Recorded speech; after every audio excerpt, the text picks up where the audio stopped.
Greetings everyone, Tim Anderson here, aka Renfell, and welcome to today's discussion about Lord of the Rings Online. Is the free-to-play version worth it? A debatable topic. I find myself in the camp where every time I play this game, I pay a subscription. I am traditionally not a free-to-play player when I play these types of games. I've been playing Lord of the Rings Online pretty much since it launched. Not directly at launch. I did a little bit of beta, but I was also involved with Vanguard pretty heavily at the time that this came out. But this was the game that we went to after Vanguard Saga of Heroes kind of bombed. And by the time I really got into Lord of the Rings Online, I was living in Bulgaria and pretty extensively for a couple of years while I was there. Shout out to Mark and John and all the folks from the kinship that I met back in the day, who I have since gone on to play other games with, like Star Wars: The Old Republic and so on and so forth. But when I started off, I played this game pretty religiously. And on the European servers, I had, very beginning actually, this game was one of the games I was playing when I got my writing career going in 2008. I did some game guides for Killer Guides, and I did an EverQuest 2 game guide, but the first two that I did was the Minstrel Guide and the Lore Keeper. Is it Lore Keeper or Lore Master? I always forget. But I did both of those guides for Killer Guides and made quite a bit of money over a couple of years actually with those guides. But I was pretty heavy into Lord of the Rings Online back in the day. Of course, as with most other MMORPGs, over time I just kind of moved on to other things. And with the plethora of games that we have available today, I have kind of dived in and dived out over the years, multiple different times. And had fun every time. I typically come back to this game once a year. I'll traditionally play it for about 3 months. Sometimes we've gone as many as 6. We did a stint with our gaming community a couple years back, and we had around 25 people who were playing pretty regularly, and our static group was meeting up Tuesdays, Thursdays, and Saturdays. And we rolled through all the way through the first expansion into Moria. And we're having quite a bit of fun before everybody was just like, you know what, 6 months, we've had a good run, let's call it quits. And then my brother and I have gone back since then and kind of picked up from there and played it off and on. And I believe my character right now, the farthest I've gotten is I'm currently in Rohan. And I've discovered that I don't exactly like the mounted combat, but there's a lot to love about this game. This particular video is focused on whether or not the free-to-play version is worth it, or should you be springing for a subscription. I am a little biased in this, in that I will always prefer the subscription, but this video came about because as I've been streaming on Twitch, I've been streaming Star Wars: The Old Republic, and I've had one of my dedicated supporters, Psyched, had asked about the game, and I had given him some, basic kind of overview. And then this past Sunday, I told him, I was like, well, you know what? If you got nothing going on Sunday, why don't we just? I'll stream this game for you Sunday morning, and I'll dive in and I'll show you, how to make a character and kind of the intro and everything else, and let you decide if you want to play it, because he likes to play free-to-play games. And I said, well, you know what? I'll dive in and we'll take a look at the free-to-play version of Lord of the Rings Online to see whether or not it's worth it. And I think the short answer is that yes, even though I'm not a person who appreciates free-to-play that much, because I much prefer to just have everything at my disposal, I think there's a lot that this game has to offer. I also understand that this game has one of the more limited free-to-play options out there, in the sense that they really do, and what I'm about to say is opinion only, they really do nickel and dime you on a lot of the stuff when it comes to the free-to-play version, which is, I understand it, and it's a business practice that I'm not a big fan of, but it does work for them, so kudos. If you decide to get into this game, I will say this: make sure that you don't just immediately buy things in the coin store for like the expansions and everything else. You can pick up something called the Quad Pack, and you have to do a Google search of this. But if you do the research for the Quad Pack of Lord of the Rings Online, you can pick up all the way through Rohan. So the first four, the base game, and then the first few expansions for $40. 40 US. I believe it was $40 last time when we picked it up. But it's $40. If you pay for the expansion packs individually, it's much more expensive. So bear that in mind. So free to play versus the subscription-based version. The first thing you're gonna have to notice is that with the free to play game, you do get access to the base game all the way up to Moria in terms of the main storyline. But there's a lot of stuff that's missing from that. So in terms of zone quests and things of that nature, if you decide that you want to do the world quests and the zone quests, you have to actually purchase quest packs. Those can be purchased through in-game coins, the Lord of the Rings coins that you can earn in-game through participating in activities and completing deeds and so on and so forth. Or you can obviously just pick them up for, $5, $10, whatever, and just buy as many coins as you want. So the free-to-play version, I would say it gives you the chance to sink your teeth into this game to decide whether or not it's going to be something you want to play. And because they give you the story, you get access to the entire, volume storylines leading all the way up to Moria. You do get a chance to really sink your teeth into what makes this game so special in my mind, which is the primary storyline, the main storyline for the game, which follows a book chapter format in the sense that there's volume 1 and then there's chapters within volume 1, and each chapter has multiple sections. And throughout the course of adventuring, you're going to be meeting a lot of the characters from the books, because this game, even though it is Lord of the Rings, it's not a direct version of the books. It is obviously a version of Middle-earth based on the books, and it's important to realize that this is based on the books, not the movies. So this is a lore-heavy game. It's really heavy on the text dialogue. So if you're turned off by lots of reading, this might not be the game for you. But if you love good lore and you like to read and you like role play, this is definitely gonna be a game that you want to dive into. So when you get going, you obviously have your typical race class selections. It's important to note that in Lord of the Rings Online, not all races can be all classes. So it is something where you kind of have to pick your battles. Also, it's important to note that you cannot master all of the crafting proficiencies on a single character. So if you want to master them all, you'll have to have multiple alts if you want to go through the crafting.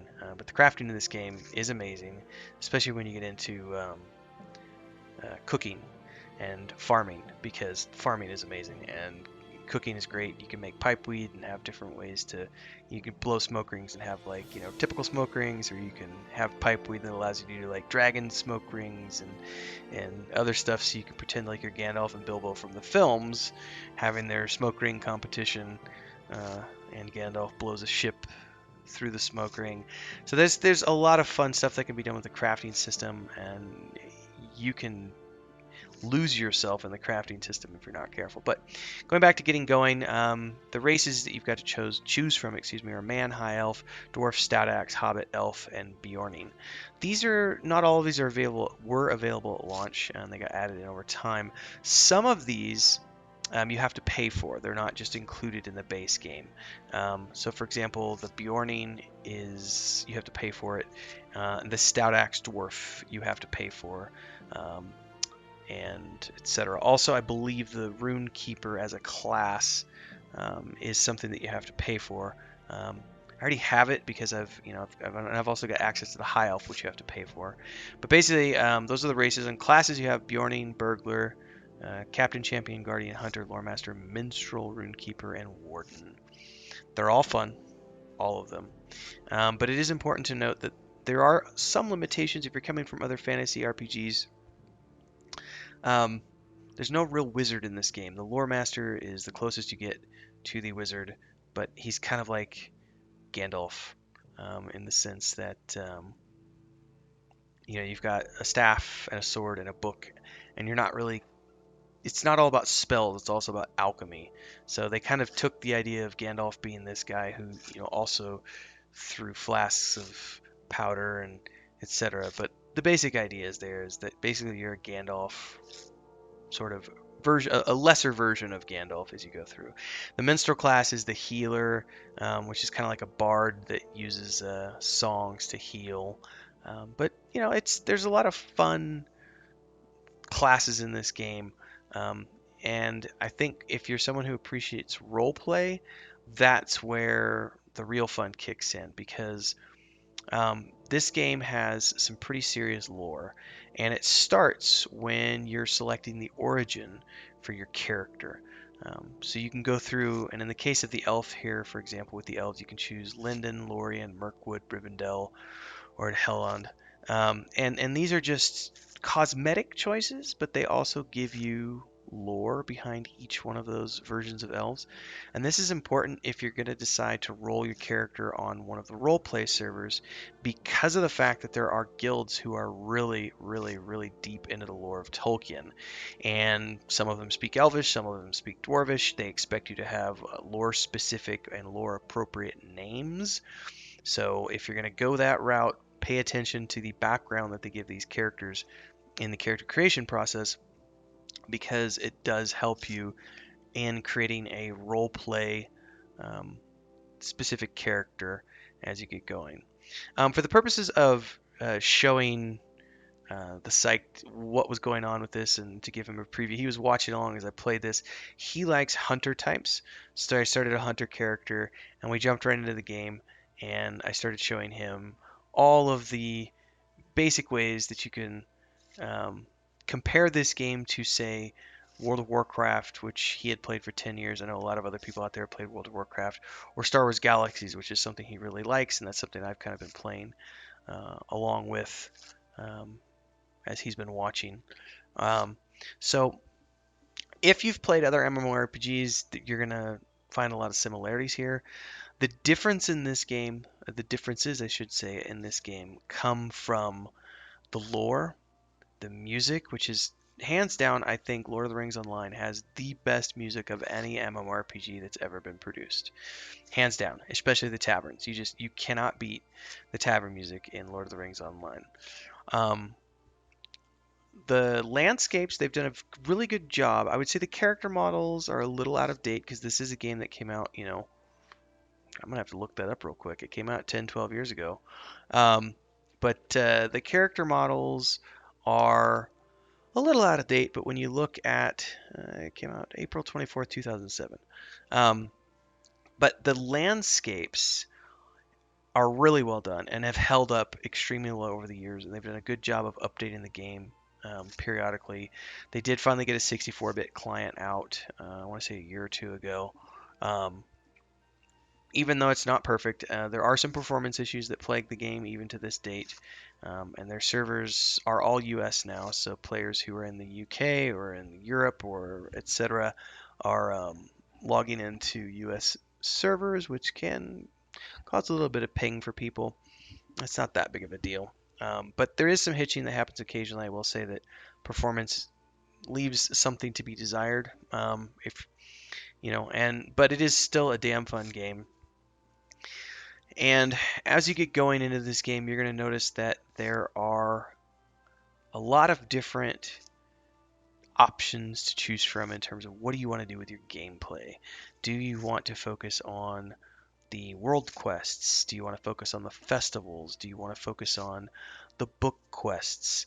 The zones are huge and it's a seamless world. So if you see something, you can go to it, which is great for exploration. And if you've played this game for a long time, like I have, there are some pretty big roleplay communities on the various servers. There's also the music festival every year that happens because you can actually play music in this game. You can have various instruments and you can program uh, uh, notes into the system, and so you'll have bands playing, which can be somewhat distracting sometimes when you're running through Bree and someone's playing AC/DC or Megadeth or something. But for the most part, people keep it pretty immersive, and the bands are tasteful. But they have their big music festival um, every year, and it's just a lot of fun in terms of the role play environment and the things that you can do with your character. Now, going back to the free to play version, in terms of the inventory space, when you first start out, you're going to be, it's not extremely limited, but your bags are all going to be the same size as my bags 2, 3, 4, and 5, and 6. You'll notice that my bag 1 is really, really big, and that's because I've maxed out my bag through the Lotro points that you can earn through playing the game. You also get Lotro points if you pay a subscription. You get points every month, and then of course you can buy the coins from there. This is also, I would consider this to be one of the best games out there in terms of what you can do with the cosmetics for your character. There are, I would say, thousands of permutations that you can choose for your character. You're not limited by anything. You can dye the colors, you can do all sorts of crazy things. There's crafted gear, there's quested gear, there's faction gear, there's dropped gear. There's gear that you can get off of, and not gear, but cosmetic items that you can get off of the store itself. There are lots and lots of options. The cloaks are amazing, hooded cloaks, non-hooded cloaks, so on and so forth. If you really want to go deep into the cosmetic options, this is a game that will allow you to do so. And if you actually pay attention to my Renfell character that's here on the loading screen behind me, and I'll move my head some more so you can see that guy. That's my main character, Renfell the Hunter. He's wearing this set that I got by completing faction quests for the Dunedain, for the Rangers. And it had been a set of gear. I'd been, watching these guys and doing quests for them for years, and always going, I wish I could earn their gear because it's so cool. And then I was finally able to um, get to the point in the main quest line for the story where you're doing quests for them and you earn gear, and it's just really good looking stuff. So you can't go wrong with the cosmetics in this game. It's a great way to just lose yourself into the world and go from there. Going back to the fact that this is a lore heavy game, I would say that, you know, I said at the beginning, it's text heavy. It gets heavier the deeper that you get into the game. The writers on Lord of the Rings Online are some of the best in the industry, in my opinion, and they've done an exceptional job of capturing the essence and the style of Tolkien and adapting it for this game. So if you're someone who likes roleplay and you love lore and you want to immerse yourself in a world, I think this is probably the best game out there that you can do that in. But again, it's not fully voiced. It is an older game, so the character models aren't perfect in terms of looking, completely modern and everything else. Some people complain about the animations. The combat is kind of standard for an MMORPG. It's tab-based targeting. There is a little bit of needing to move around out of AoEs and so on and so forth. But for the most part, it's tab target and just cycle through your hotbars. So the combat isn't horribly exciting.